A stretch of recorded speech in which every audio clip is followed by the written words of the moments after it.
Know Your Value event will take place in Orlando, Florida. It's going to be so much fun. In just a moment, we're going to announce some of the big names who are going to be joining us on stage that day. But first, we reveal the women who will compete for that $10,000 bonus in the Grow Your Value bonus competition, the final one. This is great. It's hard to believe that our 5-city Know Your Value tour is nearly coming to an end. It's been a remarkable success with extraordinary women. From our kickoff day in Philadelphia to Washington, D.C., to Chicago, Boston, and now our final stop, Orlando, Florida, on November 20th. This is great. It's great to be here. So much going on. In every city, the room has been electric, full of women from all walks of life. You're going to leave on a mission, not just to know your value, but to grow it. Each stop has been unique, with an incredible group of minds coming together to share advice on negotiating at work and in life. It was right around my contract's up, and one of my bosses at The View said, "You better sign again, because who knows who'd want you at this point." And I already knew who wanted me. You bank confidence by going outside your comfort zone. Bottom line is, it's not about friendships at work. It's about being respected. The other side of the coin of know your value is know when you haven't yet reached that value. No more body bashing, ladies. No more. We can be uniquely who we are and ask for what we deserve. The highlight of each Know Your Value event is our Grow Your Value bonus competition. If you've been following on msnbc.com/knowyourvalue, you know that women from all over the country have submitted a 1-minute video describing why they deserve a $10,000 bonus. Hi, Mika. I'm Tonda. I am a special education teacher. I work between 50 and 70 hours a week. I work for the Kansas City, Missouri School District. I've been teaching for 20 years. I'm a mom. I'm a health coach. I am a wonderful human being. Approximately 7 years ago, I found myself at a crossroads. Whatever happened to simple times when families stayed together? $10,000 would certainly help my shine go a lot farther. Please help me make my dreams come true. My dream and goal is to raise organic chickens. Do I believe in this movement? Yes! And I hope to see you in Orlando. Yes! Woo! We could only pick 3 for the upcoming final show in Orlando. Nicole Baldwin from Houston, Texas. After recently being diagnosed with PTSD, I started iThrive Network, a nonprofit dedicated to helping military women with PTSD learn how to thrive. Karen Millsap from Orlando, Florida. There are over 800,000 men and women widowed each year in the United States, a number that many of us aren't aware of. I've decided to take my pain and turn it into purpose and pay it forward.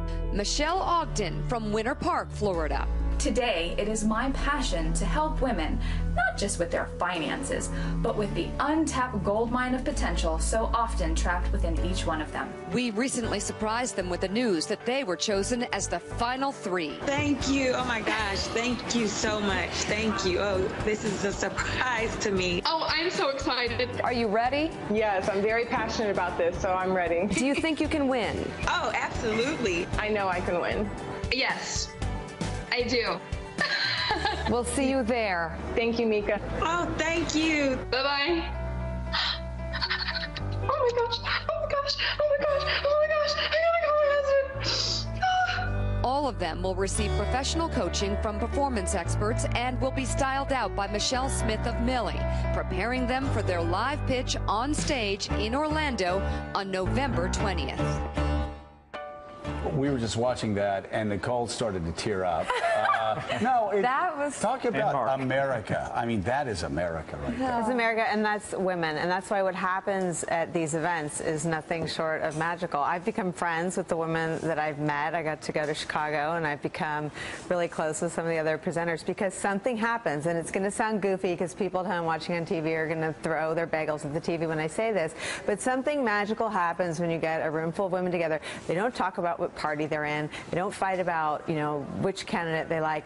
They talk about the things that bring us together, which so often when you're talking about your career or your family or the challenge of sort of mushing those together is a struggle. And a sense of value. You've worked a long time trying to get to the heart of America for political candidates here.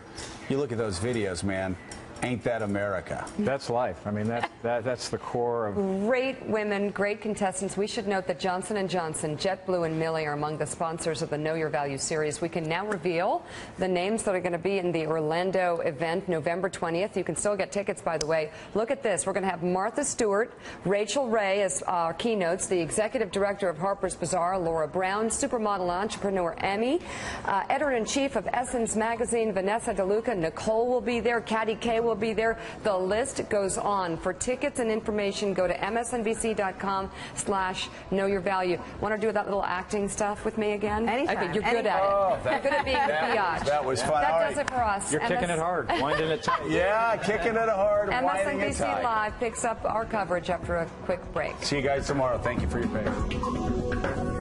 America is complicated. It's why our national anthem is a question. No, really. Can you see all these people with their experiences and their opinions? Can you hear them all speaking their minds? Americans are loud. We find a way to get ourselves heard. And these are stories worth telling. Joining us now, Democratic Senator Claire McCaskill of Missouri. Claire, you know, we always talk about the Cardinals, but my gosh, the Royals the past couple of years have been amazing, and the fan support, nothing like it. Yeah, it's really exciting, and I think it's really good for baseball because we're not talking about, we've had Missouri teams in the World Series 4 of the last 5 years, and these teams are not big payroll teams. They're not in great big giant media markets. And the Royals, the last 2 years, I think have shown this country that you can be a champion without a big home run hitter or without a Cy Young Award winner or without a Rookie of the Year. You can really be a team, and it's just been joyous. And there we see 800,000 people. We're looking at video right now all wearing blue. For the celebration. Johnny Gomes could run for governor tomorrow and win in a landslide. Yeah. Not even close. Not even close. It would not even be close. That is a wonderful story. Very, very special.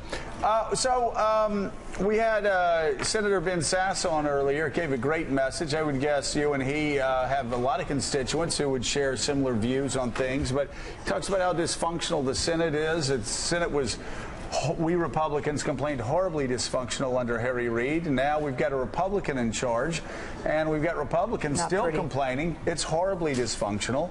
How do we fix this, Claire? Well, I was in the chamber for Ben's speech. He sent me an email that morning and said, hey, you know, Claire, I'm doing my maiden speech, and I made a point to move my schedule around so I could be there. I was pleased to see Mitch McConnell in the chamber listening to that speech. So it would be great if we would quit focusing so much on how we make the other guys look bad in order to win elections. You know, I mean, I can make the argument that that's what Benghazi was all about. It's a symptom of the problem on Capitol Hill. And I think if we could get to the business... I could likewise make the argument that Benghazi was about 4 Americans and an ambassador killed, but you and I could have a respectful disagreement with that and not turn it into an absolute political blood sport. I think that's true. Yeah. I think that's exactly true. Why doesn't that happen? Why can't that happen? Because I'm pretty sure if you and I worked in the same chamber, disagreed on 90% of the things, we could get a lot of stuff done. Well, there's some of us that hang out in the middle, but, Joe, our politics don't reward people who want to have moderation and compromise. All the noise in politics is made on the far left and the far right. I mean, look at the Republican presidential campaign.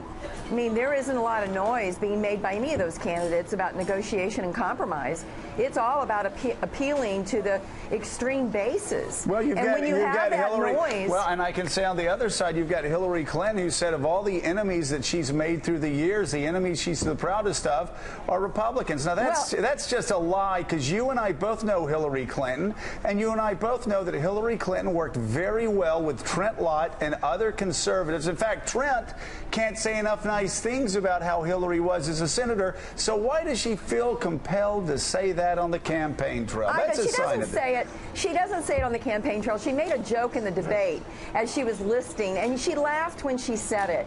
Even Bernie acknowledged that he thought she was joking when she said it. So this is not, I mean, honestly, this is exactly what we're talking about, Joe, a gotcha situation. No, it's not a gotcha situation. Claire, it's not a gotcha situation. Vice President of the United States agrees with me. And by the way, you would never hear me in this poisonous.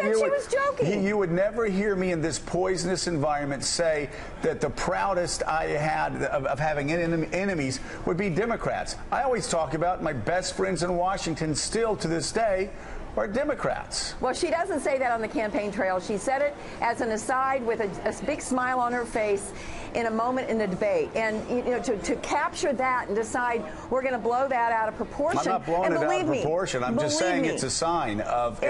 I'm just saying it's a sign of a bigger problem. You and I agree on the problem, but with all due respect, there's a lot of people that buy into this notion that we've got to constantly have conflict. Conflict is more exciting for people to watch and listen to than people sitting around a table negotiating a compromise. I actually think great conversation like the type that we usually have is, and again, we disagree even on, like, I think 3 or 4 different things. But I'll tell you what I've always found is, and, you and I had a back and forth with Mika about our interview with the Koch brothers. And you thought we were too easy on them. I remember interviewing Hillary Clinton in 2008, and actually I had such a nice positive conversation with Hillary every time that she came on. I felt compelled to apologize to Tim Russert. I said, that's not exactly a tough interview. Maybe I was too easy on her. And he said, no, because that was fascinating. By actually having a conversation with Hillary Clinton, you have just gotten more out of her than anybody else has the entire election cycle. Got to know and see different sides. That's all fair, Joe. I think that's all fair, Joe. I think there was a lot of angst out here that for the first time, these guys who behind the scenes have been pulling the levers on the wrecking ball to our democracy when it comes to Citizens United. Boy, that's not going to a corner, is it, Claire? That talking point?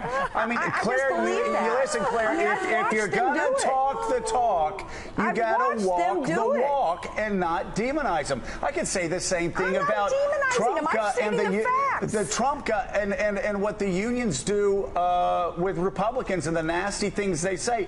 You Democrats had an ad about pushing Paul Ryan pushing a grandmother over the cliff. Listen, guess what? I'm not saying politics. Any of that is good. Okay. I'm not saying anything that is good, Joe. I was trying to explain to you why there was some angst. These guys have spent millions of dollars behind a curtain against a lot of candidates, and I'm not aware of any candidate that supports gay marriage that they've supported. Not one.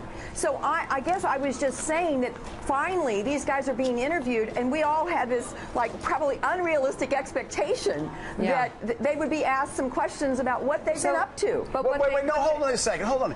Claire, I got to say, I'm going to take exception at this point. You keep talking about wanting to have a civil conversation. I invite you to reprint the text of what you have said today, and every single statement you make is filled with a barb and an insult. In your last answer, you just said, I guess some people had the unrealistic expectation that they would actually be asked questions and pushed. No, I didn't mean it that way, Joe. Mika pushed them. Here's what I mean. I didn't mean it that way. And if it sounds like it's a barb, I apologize. Okay. What I mean is that they have not been out there being interviewed. And they have, in fact, been a major force against a whole lot of candidates, including me. Right. And so when you've been behind that 8 ball, and when you've had that pressure put on you, it's maybe, I probably was so biased that it was hard for me to listen to a calm conversation. I didn't mean to call you guys out. I'm just saying, I'm trying to explain why I felt the way I felt. And by the way, let me just say, I know exactly how you feel. The AFL-CIO spent a couple $100 million in one campaign against a lot of my friends, beat them all, and I kept going around talking about union thugs and union bosses until one union guy grabbed me and he said, hey, shut up. We're all voting for you. Yeah, but there you go. You are right. MoveOn.org. It's hard not to take it personally. Same with MoveOn.org, etc. I mean, it feels personal to us who have had this millions and millions of dollars. I'm one of the most conservative, fiscal to conservative Democrats in the Senate. And I mean, I campaigned against earmarks, helped get rid of earmarks. And so this notion that I'm automatically a bad guy by these big donors, when in the interview, I agree with you that there were many things they said that made them not demon-like. On the other hand, what they've done is pretty extraordinary in American democracy, and that's the point I'm trying to make. Well, yes, and I could sit there and bang them over the head for all of you, or I could ask, is it right to buy influence? What do you make of the fact that you were able to influence the last election? And if you heard the answer, they said their influence they over failed. Politics, they failed, it didn't work for them, and they're questioning whether or not they should take this tact again. Well, why would I attack that answer? I get that. They've funded a lot of organizations, though. They've done a lot at state legislature levels. Yes. They did succeed in turning Congress.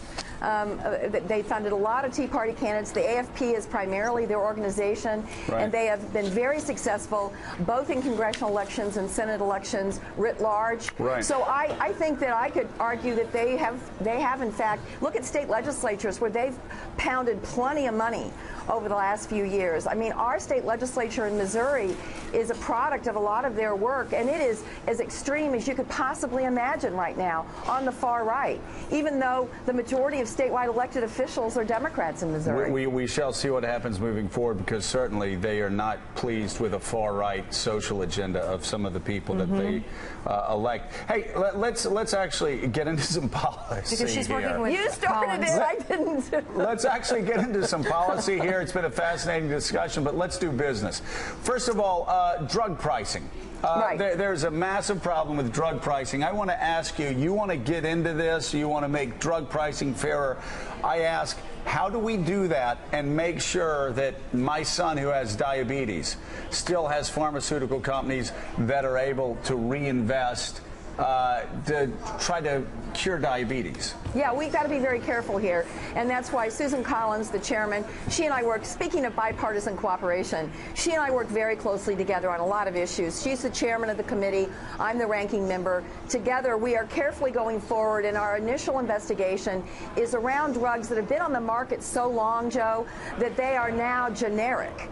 And what we see is companies buying another company, and the company that buys this drug doesn't even have an R&D department.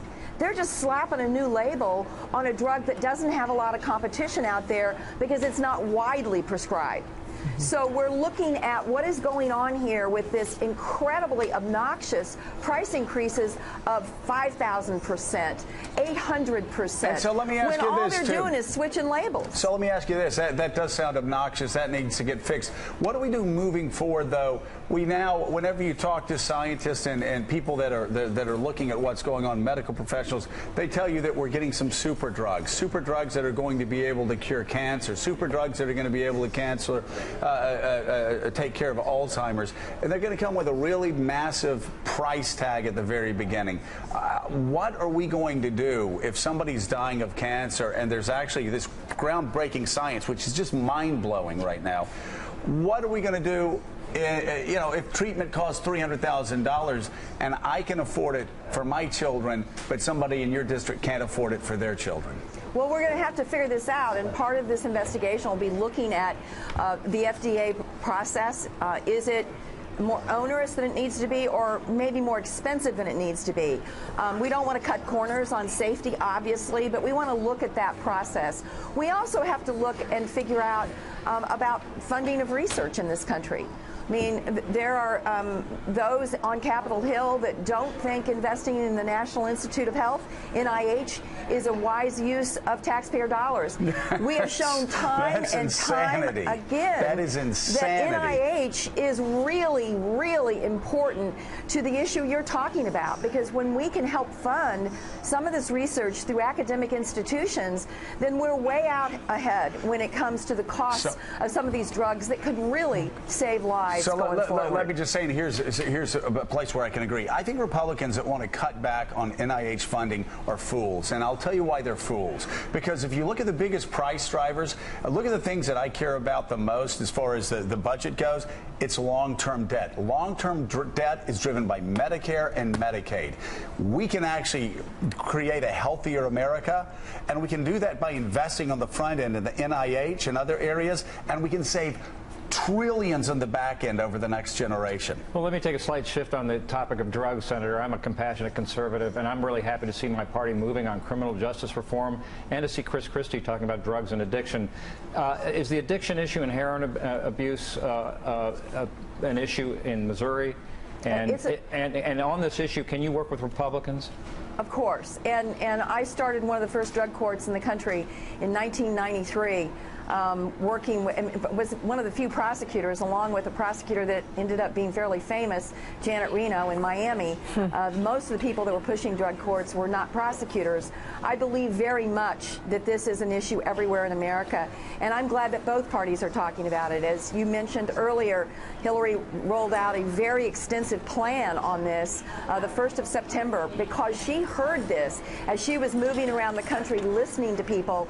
She realized this is cutting across every party, every community, urban, rural. We've got to realize that drug addiction is a public health issue before it's a criminal justice issue.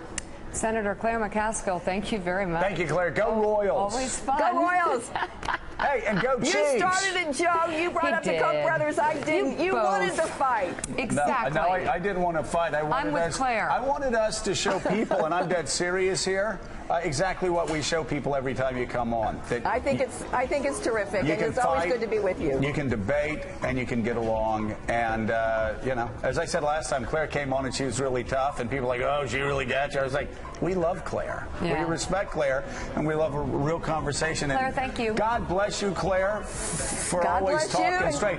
By the way, I want you to know I'm ripping off your story. Whenever I talk to groups about communication, the need the communication. Yeah, the prostitute story. Yeah. That's all I'll say. That's our tease for the audience. By the way, there's a tease for the next time. Yeah. That could go a lot of places, guys. I want you to tell that story next time. You've got all right, deal. We'll be right back. We have an announcement. Know Your Value announcement. Fantastic. We'll be right back. So let me ask you a question, Donald, about money. We're going to talk about your ad buys in just a bit. $300,000, not too much for you. Often, I think one of the main attractions of your message is that you don't need money from the outside, that you're paying for this yourself. People really like that.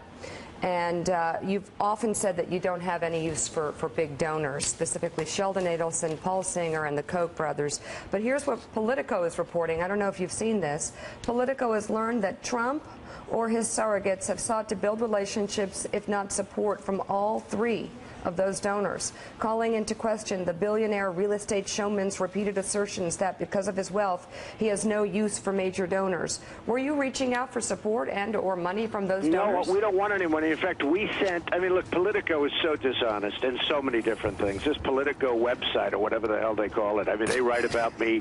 We don't even deal with them anymore because the level of dishonesty is so incredible. But we actually had, I think, 11 or 9 super PACs formed by different people, all different people. I'd see them on television talking about me and saying very nice things about me, but I have no idea who these people are.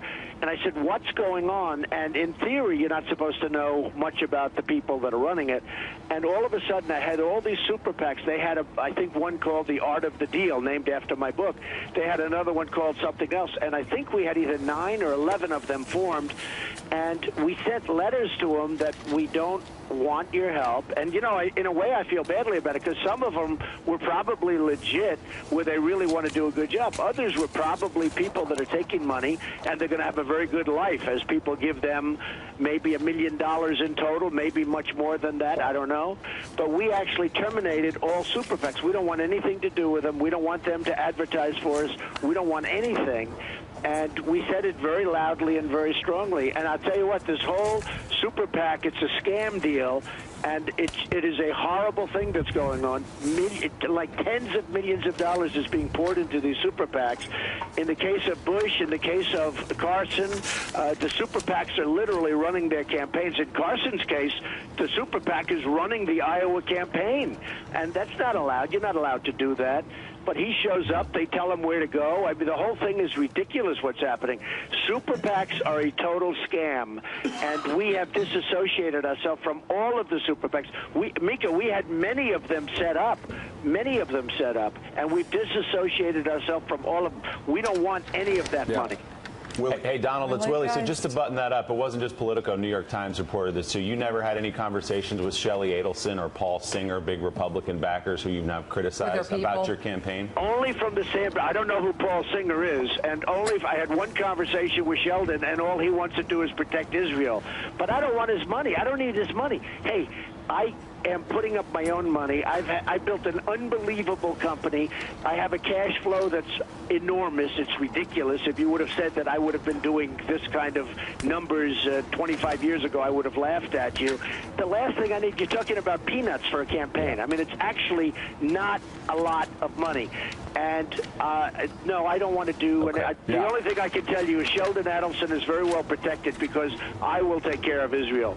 But his primary thing, I would say 99.99, is Israel. 8 past the hour. Joining us now, Time Magazine's editor-at-large, Carl Bick. Carl wrote the cover story for this week's new issue titled Iran 2025, How Its Next Decade Will Change the World. Also with us, former State Department senior advisor, now the dean of Johns Hopkins School of Advanced International Studies, Vali Nasser. So, Carl, I've been very critical of the deal. I think it's an absolutely horrific deal. At the same time, as David Ignatius said, the deal with Iran is a cosmic bet, and I always tell people I would have never made the deal. I think it's dangerous. But if it works, it changes the world.